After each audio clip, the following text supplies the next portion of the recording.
If you had $1 billion, how much of it would you be willing to part with? Picture it. I mean, really picture it.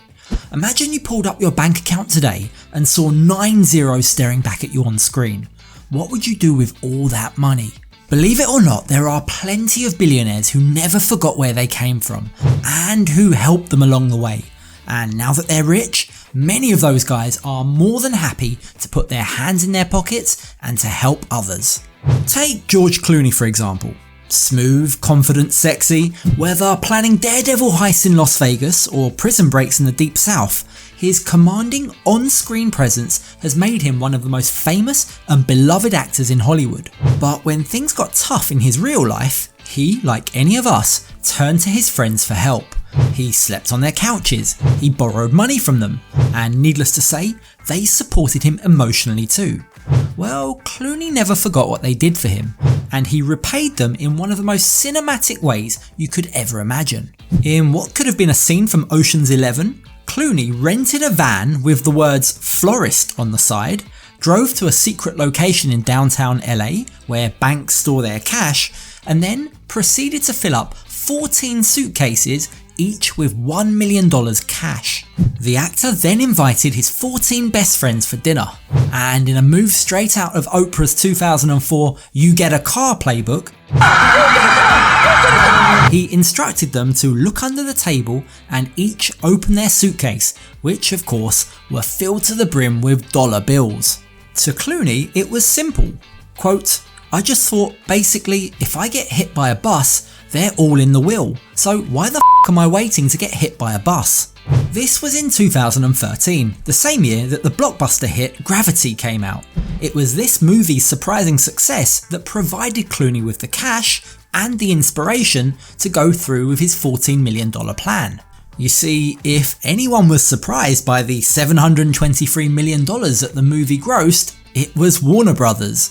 According to Clooney, the company paid the actors with a percentage of the earnings rather than a salary because they thought the movie would be a flop. Boy, were they wrong.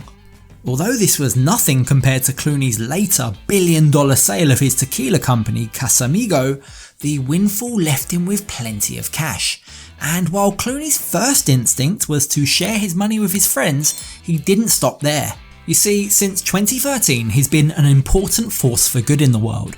He's contributed to a number of global causes and charities, including the conflict in Darfur, and he's also enlisted his Ocean's co-stars, including Matt Damon and Brad Pitt, to join the Not On Our Watch humanitarian aid organisation.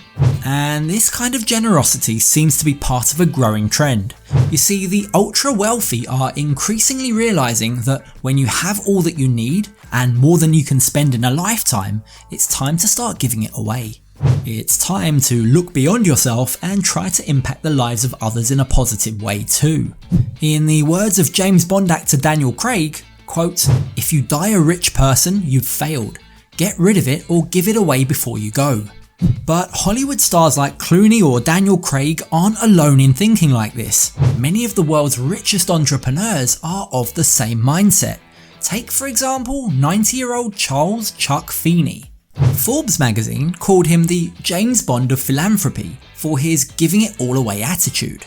You see, Chuck is the undisputed king of parting with all of your money. To date, he's given away over $9 billion of the money that he made founding Duty Free Shopping, the airport stores franchise.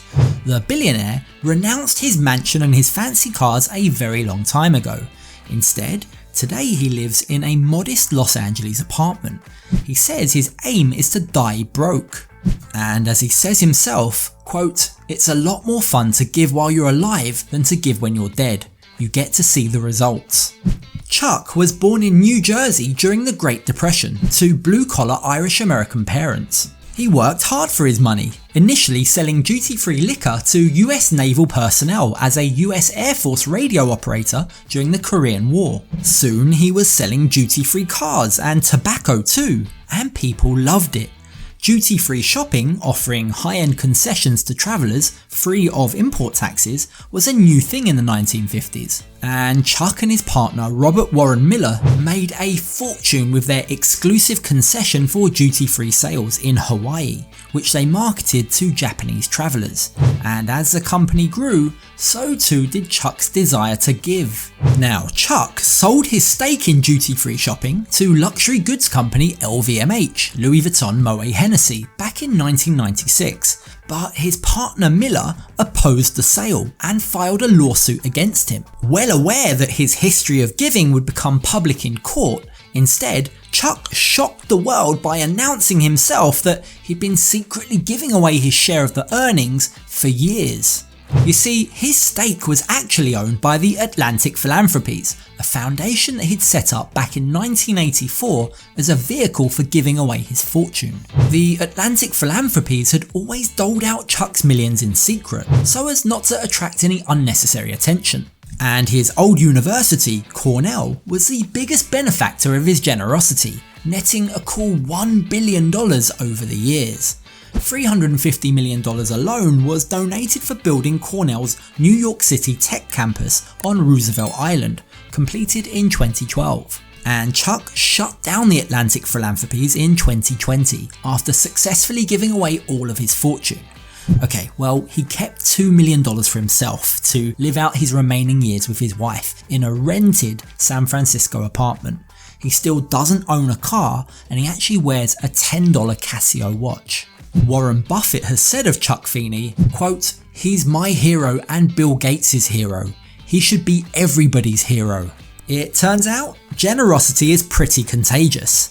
Chuck's giving while living approach to business, which combines entrepreneurship with philanthropy, has also inspired two other mega-rich titans, Warren Buffett and Bill Gates. These two men launched the Giving Pledge in 2010, a promise made by the top CEOs and other super rich to give away at least half of their fortunes before they die. Let's take a look at Warren Buffett. He's the founder of Berkshire Hathaway and is considered one of the world's wisest investors. And year after year, he consistently makes the world's top 10 wealthiest people. And at the time of recording this video, he currently has a net worth of $104.4 billion. And yet, he still lives in the house that he grew up in. His children won't inherit a significant proportion of his wealth. In fact, he once commented, "I want to give my kids just enough so that they feel that they could do anything, but not so much that they would feel like doing nothing." So what is it that he's doing with his billions? Well, Buffett has long stated his intention to give away his fortune to charity, and in June 2006 he announced a new plan to give 83% of it to the Bill and Melinda Gates Foundation. Time magazine named Bill and Melinda Gates their Persons of the Year for 2005 for their humanitarian efforts.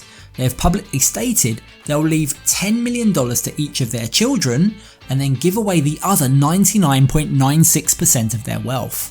So far, their foundation has given away over $45.5 billion to charitable causes, including fighting world hunger and research into vaccines for polio, malaria and HIV. And while Melinda and Bill may no longer be together, the end of their marriage doesn't mark the end of their spending on causes that would make the world a better place. Both remain committed to their joint foundation and will continue supporting causes close to their hearts. Speaking of divorce, the divorce of another billionaire power couple has also had a huge positive impact on those in need. We're talking about Amazon's Jeff Bezos and his ex-wife MacKenzie Scott. MacKenzie Scott is one of the world's richest women and was married to Jeff Bezos when he started Amazon in 1994. For her help in the business early on, she got 4% of Amazon's shares. She divorced Jeff in 2019 in the wake of some highly publicised details regarding his affair, and at the time of their divorce, Jeff was the richest man in the world. Since then, she's remarried, this time to a science teacher, Dan Jewett. Together, MacKenzie and Dan continue to give away her fortune to a range of charities that, quote, have been historically underfunded and overlooked.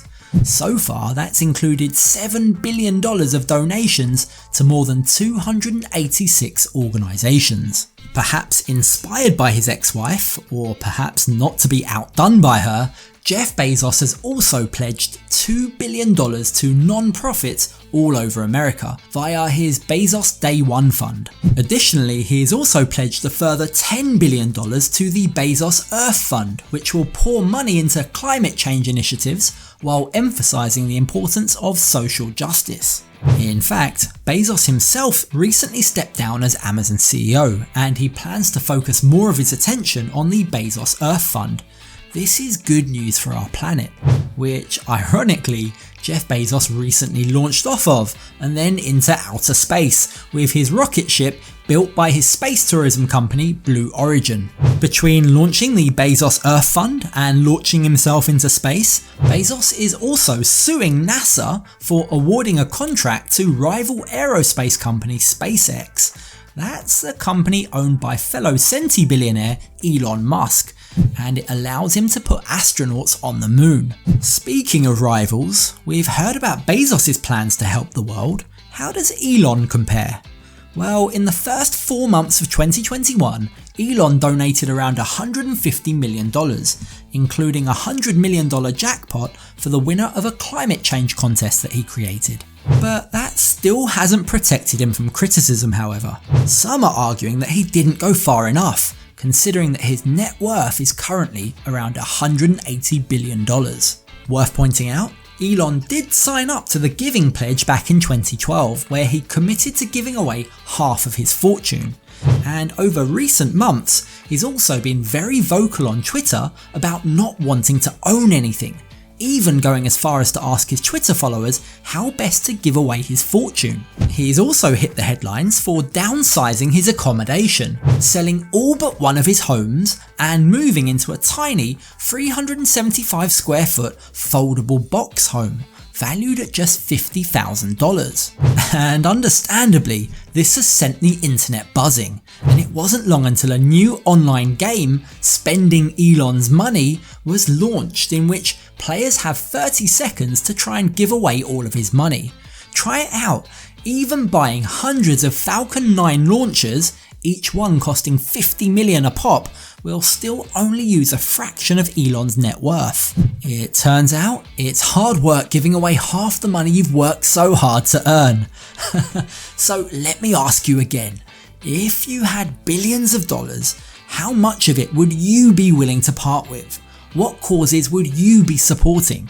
If you haven't already seen it, I'll leave our video about the richest women in the world on screen for you to check out now. Maybe some of their spending habits might give you some inspiration. Or if you want to check out what happens when billionaires divorce, you'll get to hear all about the scandals and expensive divorce settlements experienced by the likes of Gates, Bezos and Elon Musk. Click here to watch that now. Thank you for watching, catch you on our next video.